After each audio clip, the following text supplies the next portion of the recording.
Receiving non-stock items after being delivered ensures accurate financial accountability, verifies delivery against agreed terms, supports budget management, and enhances reporting. It helps detect errors, streamline procurement, and maintain operational transparency. To receive non-stock items, follow the following steps. Navigate to the Procurement module and select Purchase Orders. You will be redirected to the Purchase Order window as shown. Here, go to the View section and select Approved. Adjust the dates as needed to access the timeframe when the purchase order was created, and click on View. You may use the search bar to quickly find and select the purchase order if your list is quite extensive. Then click on the Purchase Order Items button as shown.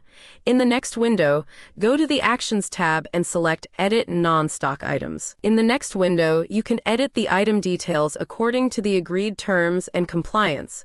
First, select the non-stock item from the View section. Here you can check on VAT type, quantity received, rate, and discount if applied. This process helps confirm that the correct tax is applied, verifies the proper delivery quantities, ensures agreed-upon rates are used, and guarantees that discounts are accurately reflected. After confirming that everything's in order, click on Update to save changes. To proceed, close your current window, click on the Actions tab again on the menu list, select Receive Non-Stock and confirm by selecting OK on the prompt that appears. When you receive a non-stock item, the accounts associated are updated to reflect the transaction, ensuring the correct ledger accounts are debited and credited. The supplier bill is generated, capturing the cost of the item along with applicable taxes and discounts, while the invoice is created, matching the delivery against the purchase order